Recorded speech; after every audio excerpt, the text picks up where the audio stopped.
లోక్సభ ఎన్నికల్లో భాగంగా సీఎం రేవంత్ రెడ్డిపై ఇచ్చిన ఫిర్యాదును పరిశీలించి చట్ట ప్రకారం తగిన నిర్ణయం తీసుకోవాలని కింది కోర్టుకు హైకోర్టు ఆదేశాలు జారీ చేసింది.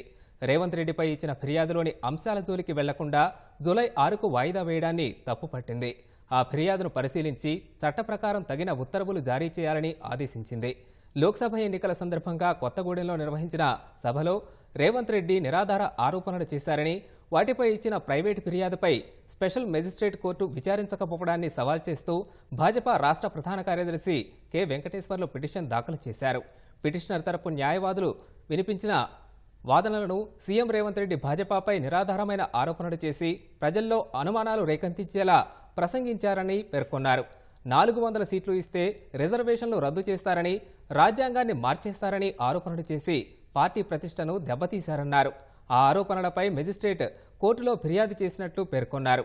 వాదనలను విన్న న్యాయమూర్తి ఫిర్యాదులోని అంశాలను పరిశీలించి అందులో ఆధారాలుంటే విచారణకు పరిగణలోకి తీసుకుని నోటీసులు జారీ చేయడం, లేదంటే దర్యాప్తు నిమిత్తం పోలీసులకు పంపడం వంటివి చేయాల్సి ఉండగా కేవలం వాయిదా వేయడం సరికాదని పేర్కొన్నారు. ఫిర్యాదును పరిశీలించి చట్ట ప్రకారం తగిన నిర్ణయం తీసుకోవాలని మెజిస్ట్రేట్ కోర్టుకు ఆదేశాలు జారీ చేస్తూ విచారణను మూసేశారు.